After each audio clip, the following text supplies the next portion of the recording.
Na saa hii nikiwaangalia naona mumebadilika kabisa. Mujipigie makofi.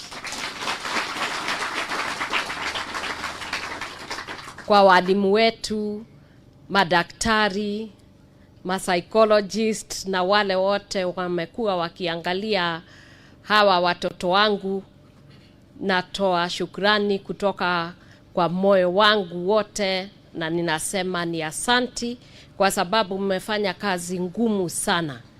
Na nikija kila siku ninakuja naona mabadiliko. Kila siku nikiangalia watoto wangu naona uso unazidi kung'aa, na wamekuwa wakiendelea. Hata wazazi nafikiri mumeona kuna kazi ambayo umefanywa. Ni kweli au si kweli? Wazazi, mulipatia sisi watu walikuwa wanafanana vingine, lakini leo ukiwaangalia they are very clean, they are very happy, their mental state is different, they are becoming very stable. And I'm hoping nikiwarudishia watoto wangu mutaendelea kuwapenda na mutaendelea kuwaheshimu na kufanya kazi ambaye tumeendelea kufanya. Hakuna kitu kubwa tumefanya. Kile tumefanya ni kupenda na kuwatolea kazi ile na kuwaheshimu. Kwa hivyo mkienda huko nyumbani muendelee kunipendea watoto. Mutafanya hivyo? Ladies and gentlemen, today we gather here at Jamhuri Park to celebrate the remarkable journey of the young men who have been with us for the past 1 month. It is a journey of transformation, rehabilitation, and growth. When they arrived, we were a small group of 11 individuals seeking a path towards a better future. Today, we are standing here, a thriving community of 78. Even though our initial number was 83, we may have lost a few along the way, but it's important to remember that it is not the number that defines our success. It is the progress that we have made together. This camp, thank you.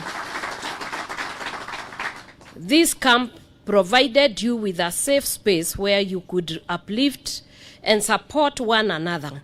I am very happy to hear that you have formed bonds and great support groups, and we are looking at forming community-based organizations together. The camp is a testament to the idea that under the right circumstances, with love and care for one another, each one of you can be the best version of yourselves. For those of you with families, I urge you to break the chains of struggle and hardship and focus on nurturing and protecting your loved ones. I strive to create a better future for them. As a family, we implore you to take care of one another, be your brother's keeper, and never let anyone lose hope or be discouraged. Stand together and be a pillar of strength for one another. It is that which has made us to succeed here, because we stood here as one family, united, and where one was weak and the other one was strong, we could hold each other, and we loved each other. We didn't have any loved one another, just like brothers and sisters.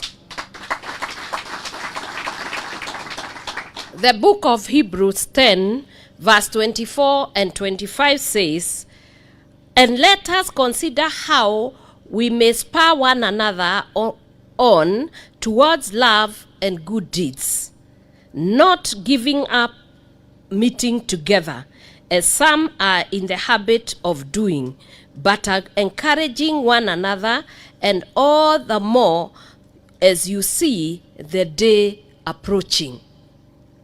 It is good that when we live here, we stay stuck together, and the bonds you have created, the peer group you have created, that which can support you, understand you. Please don't leave one another. Support one another and do not let that chain be broken. Continue to bind, continue to support one another, to encourage, to strengthen one another.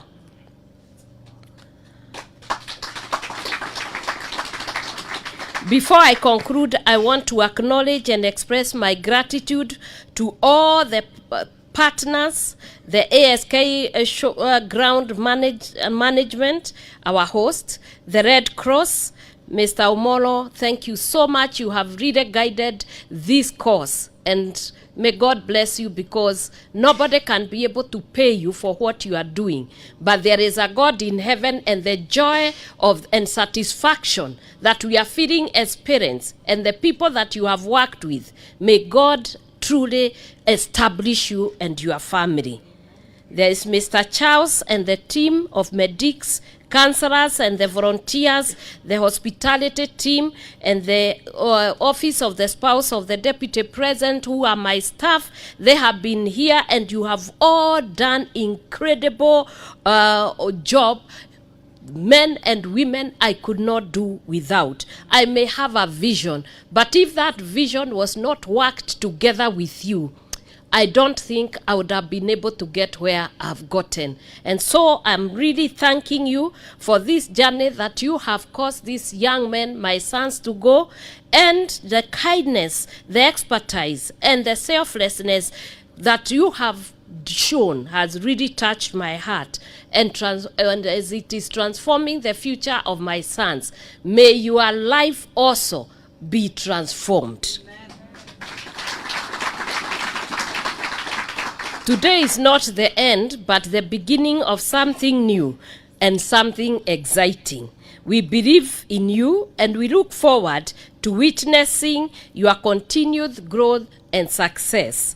As we release you, please note that we release you only temporarily, and we shall call on you once we get facility that is able to engage you in the right way and to bring you back and be able to get you to the level we want you to get. At the same time, be able to secure some jobs for you.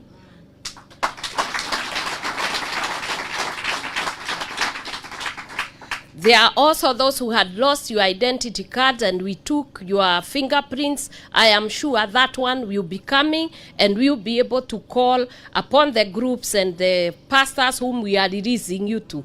There are people who are going to look after you. I'm not leaving them alone. Yeah? Munanisikia?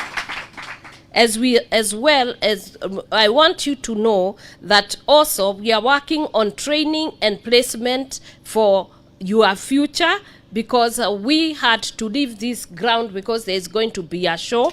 But that does not mean because you go out there you go mess. My sons, are you hearing me?